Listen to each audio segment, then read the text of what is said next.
Damai sejahtera Allah yang melampaui segala akal dan pikiran, itulah yang memelihara hati dan pikiranmu di dalam Kristus Yesus Tuhan kita. Amin. Shalom, selamat berjumpa kembali Bapak Ibu Saudara yang terkasih, dimanapun saudara berada. Senang sekali saat ini kita dipertemukan kembali melalui akun YouTube ini oleh Firman Tuhan. Khotbah bagi kita di tanggal 5 Maret 2023, yakni yang tertulis dalam Roma 4 ayat 1 sampai dengan ayatnya yang kelima, dan ayat 13 sampai dengan ayatnya yang ke-17. Saya perdengarkan nats firman Tuhan untuk kita sekalian. Abraham dibenarkan karena iman. Jadi apakah akan kita katakan tentang Abraham, bapa leluhur jasmani kita? Sebab jikalau Abraham dibenarkan karena perbuatannya, maka ia beroleh dasar untuk bermegah, tetapi tidak di hadapan Allah. Sebab apakah yang dikatakan nats kitab suci? Lalu percayalah Abraham kepada Tuhan, dan Tuhan memperhitungkan hal itu kepadanya sebagai kebenaran. Kalau ada orang yang bekerja, upahnya tidak diperhitungkan sebagai hadiah, tetapi sebagai haknya. Tetapi kalau ada orang yang tidak bekerja, namun percaya kepada Dia yang membenarkan orang durhaka, imannya diperhitungkan menjadi kebenaran. Sebab bukan karena hukum Taurat telah diberikan janji kepada Abraham dan keturunannya bahwa ia akan memiliki dunia, tetapi karena kebenaran berdasarkan iman. Sebab jika mereka yang mengharapkannya dari hukum Taurat menerima bagian yang dijanjikan Allah, maka sia-sialah iman dan batallah janji itu. Karena hukum Taurat membangkitkan murka, tetapi di mana tidak ada hukum Taurat, di situ tidak ada juga pelanggaran. Karena itulah kebenaran berdasarkan iman, supaya merupakan kasih karunia, sehingga janji itu berlaku bagi semua keturunan Abraham, bukan hanya bagi mereka yang hidup dari hukum Taurat, tetapi juga bagi mereka yang hidup dari iman Abraham. Sebab Abraham adalah bapa kita semua. Seperti ada tertulis, engkau telah kutetapkan menjadi bapa banyak bangsa, di hadapan Allah yang kepadanya ia percaya, yaitu Allah yang menghidupkan orang mati dan yang menjadikan dengan firman-Nya apa yang tidak ada menjadi ada. Amin. Sedemikian jauh pembacaan nats firman Tuhan untuk kita sekalian. Saudara yang terkasih, pada suatu hari terjadilah kebakaran yang sangat besar di sebuah apartemen.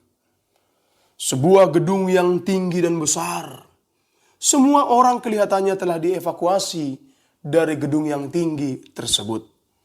Api semakin membesar dan menjalar kemana-mana, dan semakin tampaknya menakutkan.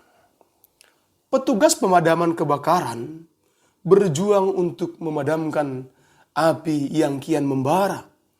Tiba-tiba terdengarlah teriakan minta tolong dari seorang ibu di lantai 13. Ternyata di luar dugaan banyak orang, dia terjebak kepulan asap hitam yang menyelimuti gedung tersebut. Api terus menjalar dan tak lama lagi sepertinya gedung akan roboh. Kapten regu pemadam kebakaran memerintahkan anak buahnya untuk mempersiapkan jaring penyelamat. Setelah jaring siap, sang kapten menggunakan sebuah megafon dan berkata, "Ibu, kami telah siap untuk menolong ibu. Jaring penyelamat sudah kami bentangkan. Sekarang melompatlah segera." Ibu itu memang mendengar perintah sang kapten itu. Tetapi ia ragu karena apa? Dia tidak bisa melihat kemana-mana. Hanya asap hitam yang ia lihat menutupi seluruh apartemen. Dia tidak dapat melihat apa-apa. Sementara api semakin besar. Langit-langit plafon sudah mulai berjatuhan. Dan itu merupakan situasi yang sangat kritis, sangat menakutkan. Bagaimana mungkin si ibu dapat melihat jaring tersebut? Satu hal yang dapat ia percaya adalah kata-kata sang kapten. Melompatlah.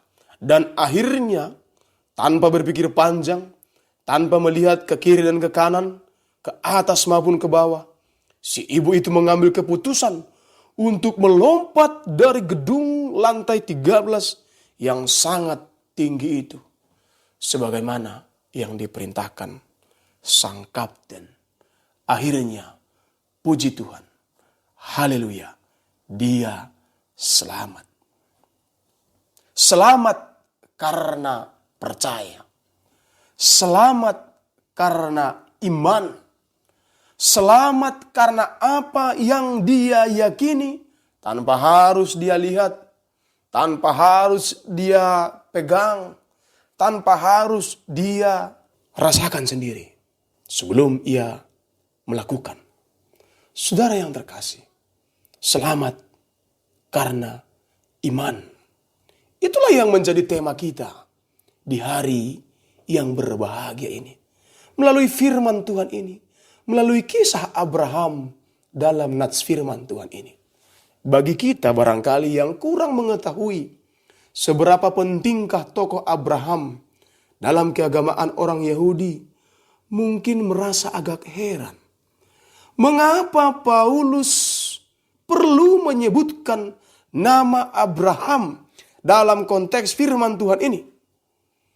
Di pasal 3 ayat 21 sampai dengan ayat yang ke-31 disambungkan dengan pasal ini. Di mana pertama sekali Paulus dalam ayat yang pertama memakai kata jadi. Jadi apakah yang akan kita katakan tentang Abraham?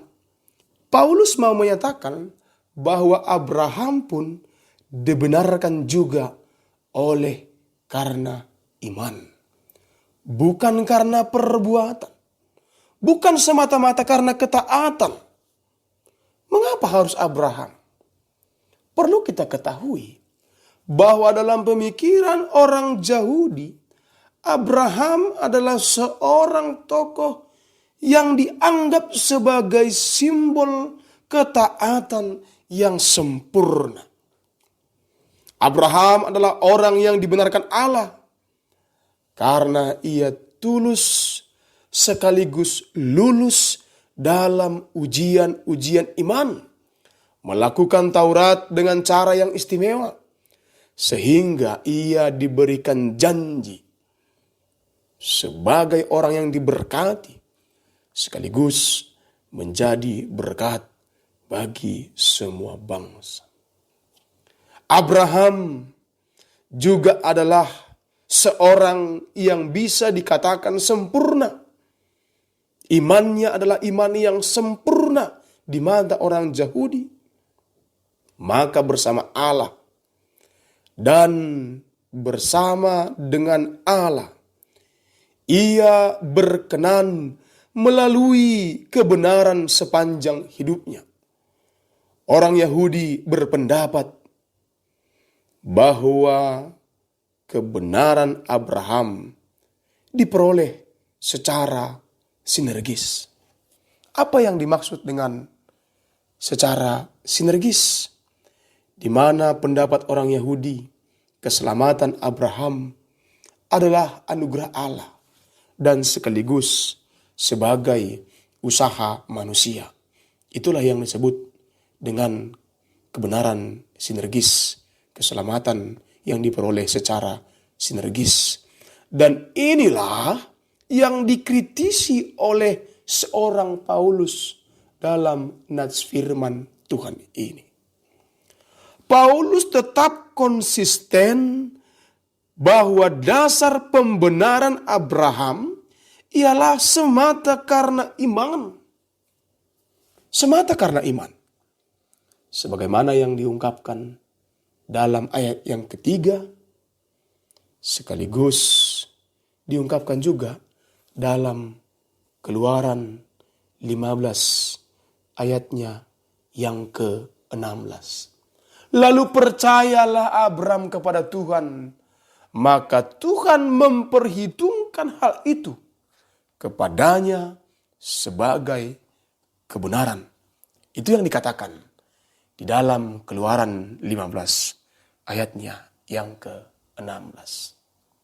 Percayalah Abraham kepada Tuhan, dan Tuhan memperhitungkan hal itu kepadanya sebagai kebenaran. Saudara yang terkasih, di mata Paulus, iman Abraham bukanlah sebuah perbuatan, sehingga kebenaran yang diperhitungkan kepada seseorang berdasarkan iman bukan sebagai upah, bukan sebagai hak, melainkan sebuah hadiah. Hadiah daripada iman percaya kepada Allah. Allah tetap sebagai pemeran utama. Itu dikatakan di ayat yang ke-5. Dia membenarkan orang durhaka. Kata yang dipakai adalah logizomai.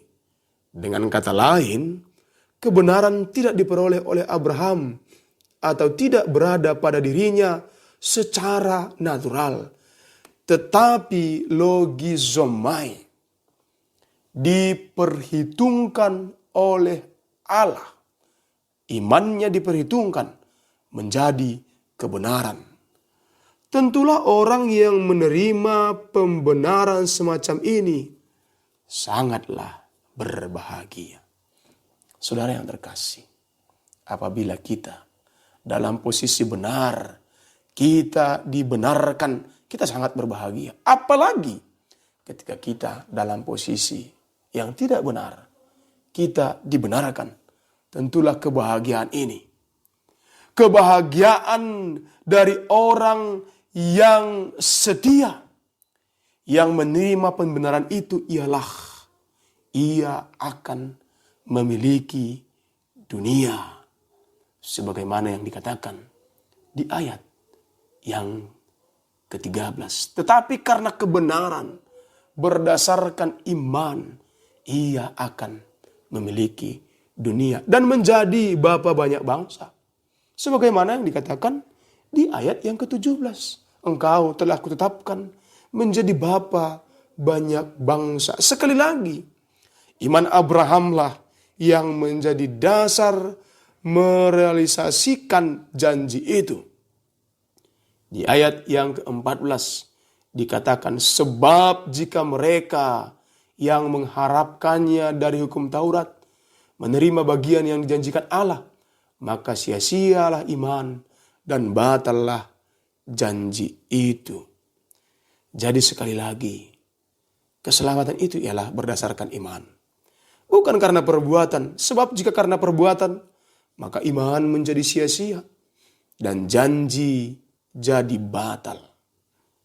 Hukum Taurat tidak membawa berkat, tapi justru membawa murka Allah. Bukan berarti hukum Taurat salah.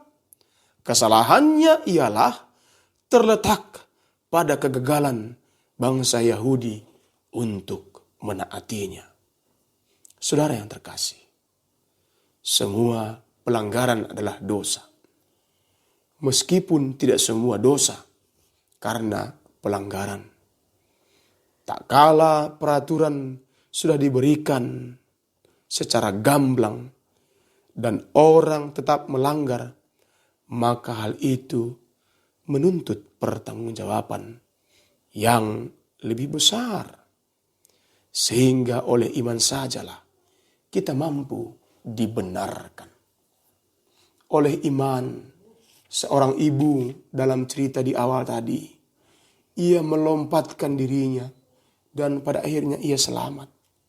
Oleh iman, kita dibenarkan dan meyakini bukan karena perbuatan kita. Bukan karena kemampuan kita.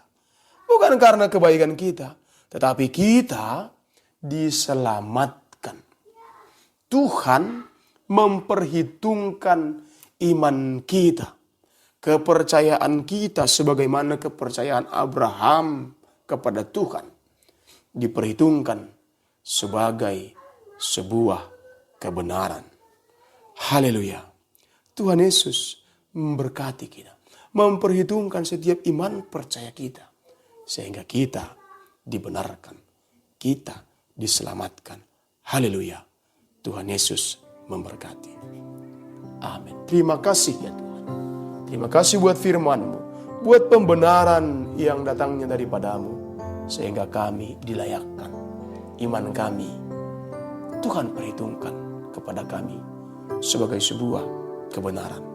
Mampukanlah kami untuk senantiasa bersuka cita dalam iman pengharapan kami kepadamu. Dalam Kristus Yesus Tuhan dan Juru Selamat kami naikkan doa permohonan ini.